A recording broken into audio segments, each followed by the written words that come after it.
What's up everybody? It's Travis here from Travis.media. Today we're going to be having fun with AWS in Python. I thought it'd be fun to come up with a hypothetical challenge, some kind of real life scenario, and see if you can figure it out. Give you some practice with Python and with AWS. So if you're not in AWS yet, check out my last video. I walk you through how to get started, how to set up an account, how to set up a user, get your CLI working, all of that. But if you're in AWS and you're interested in Python and you want to practice your automation, DevOps skills, this video is going to be for you. And if you're not very good with Python, I think you can still figure this out. I'll put some links below on my Python course recommendations, but I think you should be okay. So here's the scenario today. You're at a company and your EC2 instances keep getting stopped. No one knows who's doing it or who keeps forgetting to start these back up, but your team lead needs someone to create automation to check all of the EC2 instances every hour and start the ones back up that are stopped. So today's challenge for you is 1, every hour, you need to check all of the EC2 instances. And 2, if they're stopped or in a stopped state, you need to start it back up. If they're in a started state, you just skip it. That's your task. It's pretty simple. And I'll go over the architecture for you, kind of a pseudocode, and then have at it. Or just follow along with me and we'll do it together. Let's get started. So the first thing we need to do is map out how this is going to go down, like a architecture pseudocode. And so just go to draw.io. That's what it used to be called. Now it is app.diagrams.net. It'll redirect you. And from here, we can map out what we want to do. So we need to create a function to check the state of the EC2 instances, whether they're stopped or in a start state. And to do that, we'll just use a Lambda function. So go here, type Lambda, take the Lambda symbol and drag it in. So we're going to create a Lambda function that's going to trigger this query. And we're going to be using Python. So we're going to use Boto 3, which is the Python SDK, the AWS SDK. So go up here, type in Boto and bring that in. And we're going to have an arrow from Lambda to Boto 3. And this is just rough. This is not something I would give to my senior developer or senior architect, but it's just rough for this video. So draw this arrow. We're going to use Boto 3, and Boto 3 is going to ping the EC2 instances. So just drag that over and we'll draw an arrow here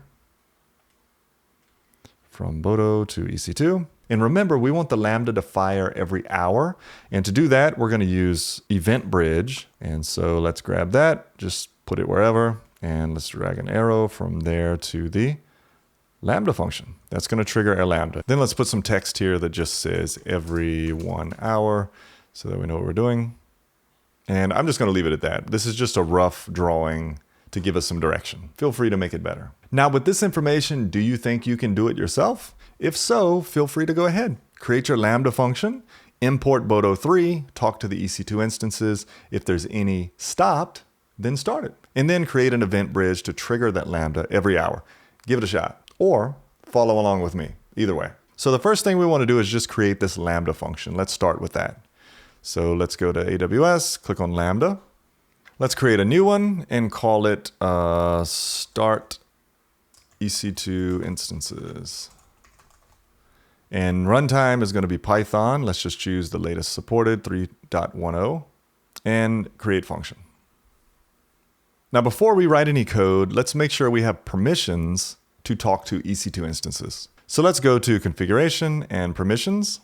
And you'll see we have an execution role called start EC2 instances role and then some random letters. So click on edit. And down here where it says view the start EC2 instances role, just click on that.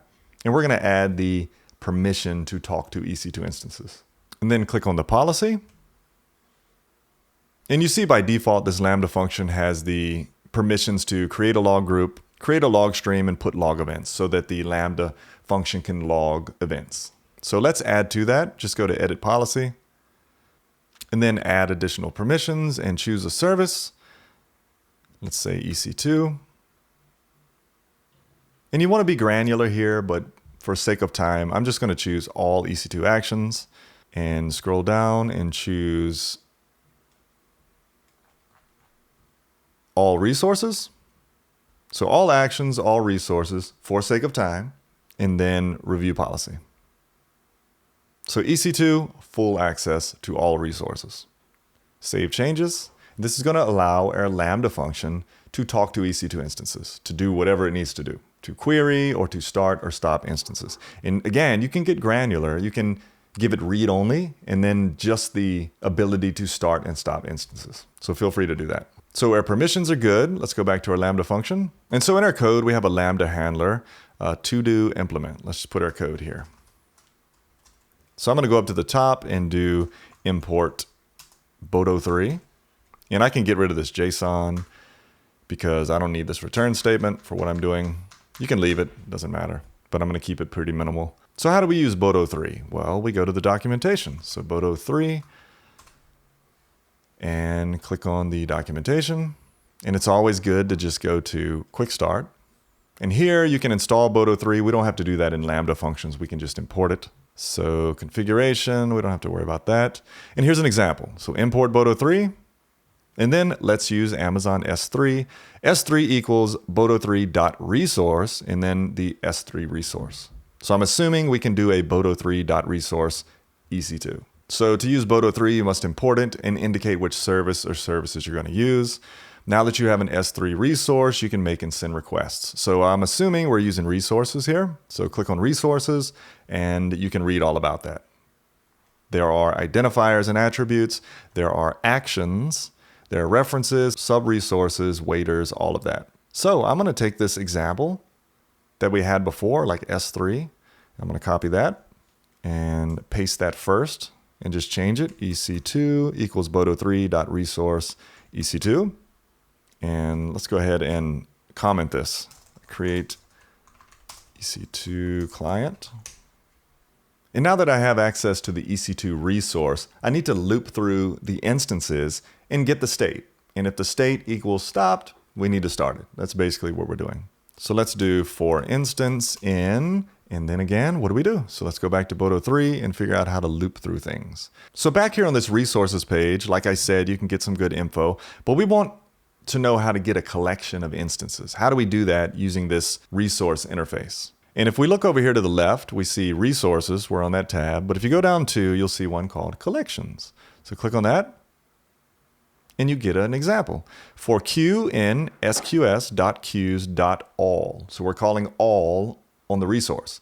You get another example for bucket in s3.buckets.all. So I'm assuming we can do ec2.instances.all. So let's go for instance in ec2.instances.all. And what do we want to do? Well, we need to get the state of each instance. So let's go back to our documentation. And we're not going to find it on this page. What I like to do is to go actually into the API to that resource and see all of the options I have to call on that resource. So I'm going to scroll down, go to available services, and here are all the available AWS services. So let's find EC2. And here's EC2. And we have four options here. We have client, paginators, waiters, and resources. Let's click on EC2. And we start out with client. The client is a low-level client representing AWS resources. So it's a low-level client, and it has tons and tons of methods for each AWS resource. I used to use that all the time to get very fine-grained details about these resources, but today we're just keeping it simple. We just want to know the state of the resource, so I don't really have to get that detailed. So let's keep scrolling down, and we get to paginators. We don't need paginators or waiters. We want resources. Resources are available in Bodo3 via the resource method, and that's what we used from the beginning. Remember, we did bodo3.resource EC2. So we're going to roll with this, and we want to get info on the instance. And then from there, we want to find out the state of the instance. So let's go down to attributes and click on state. And we have examples. We have pending, running, shutting down, terminated, stopping, and stopped. And that's ec2.instance.state. So let's try this. Let's do print instance.state. Let's see what that gives us. And we haven't deployed this function yet, so make sure to deploy it. And then we have to create a test. Let's create a test for this. And I'll call it my test and just delete all these things. We don't need any of that. And save. And now we can run this test and see what the state would be. But you've probably figured this out. We don't have any EC2 instances. So let's actually go over here to services and create a couple EC2 instances. We're not going to get anything back if there's nothing there, right? So go to instances and go to launch instances. And I'm just going to say test instance and choose Amazon Linux. We're going to go to instance type and choose T2 Micro because it's free tier eligible. If you're in the free tier, you pay nothing. If you're finished with the free tier, that's all up. You're going to pay like 1 penny per hour. So if you do this and it takes you an hour and you spin up 5 instances, you're going to pay 5 cents. So don't be worried about costs here. Just up here where it says number of instances, choose 5. You can choose 3 or 2. It's up to you, but I'm going to choose 5. Key pair, I have a key pair. I'm going to select that. VPC, I don't really care about. I don't need to SSH into anything. So I'm going to select a security group. Doesn't matter. Let's just do the default. And launch instances. So let's launch these. So once these get in a ready state, let's go ahead and stop one. So I'm actually going to stop 2 of them. I'm going to select these 2, instance state, stop instance. So we have 3 running, 2 stopped. Now let's go back to our Lambda and print out the state of these instances. So let's click test. An error message, task timed out after 3 seconds. So let's go to configuration, that's default. Let's go to configuration and general configuration and see how by default it gives you 3 seconds. We just need to up that to like 10 seconds or something. I'm going to put 20. And go back to code and try it again. Test. And there it is. We have 5 instances. 2 of them are stopped. But we have these key values here. So code 16, name running. We just need the name value. So let's go back and just add state and then put in brackets state. I think that's what it was. No, name. Sorry. Name. And that'll give us the name of the state. So deploy that. Test it again. And running, stopped, running. That's great. So let's clean this up a little bit. Let's do state equals instance.state bracket new to access that value. Not new. Why do I keep doing that? Name. Now we need to check if it stopped. If it stopped, we need to start it. So if state equals, and is that capital S? It's lowercase, all lowercase. If state equals stopped, then we need to start instance. So how do we do that? Well, let's go back to our documentation, go back out of state to our instance resource and go to actions. Actually, let me go back one more. Let's go to instance and actions. So actions, let's find start. So this starts an EC2 instance. ec2.instance.start. Pretty simple. And you have some parameters if you want to run it. I don't need them. But we're just going to put instance.start. If state is stopped, instance.start. Let's test that out. So deploy it. And let's see if our instances start this time. So test.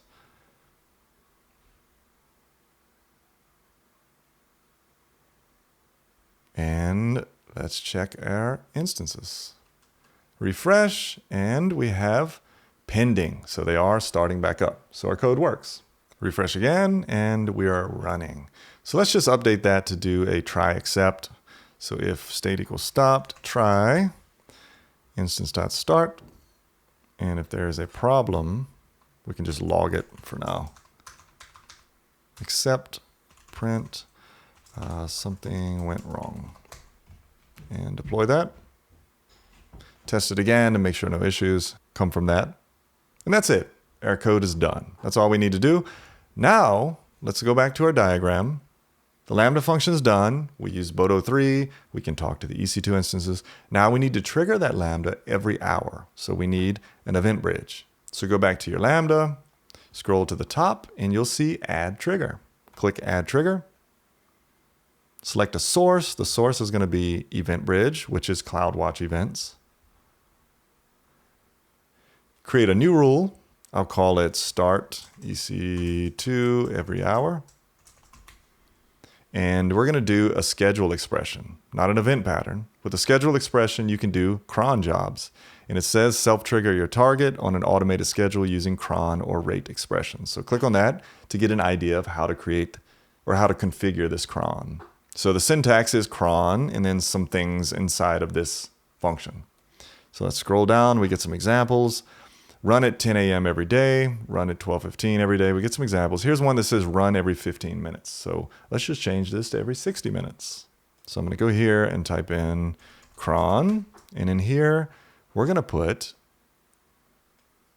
so we got 0/15 star star star question mark star. So we'll do 0/60 star star star question mark star. That's going to give us every hour. And we made a big mistake. We put that in rule description. Take that out, put it down in schedule expression. Wrong place. Now click add. And we have a trigger for every hour, and it's enabled. So every hour, our Lambda is going to fire and make sure all of the EC2 instances are started. Hope you found this pretty easy and fun. If you like this kind of thing, let me know, and I'll do more. Also, consider giving this video a thumbs up, subscribe, and I'll see you in the next video.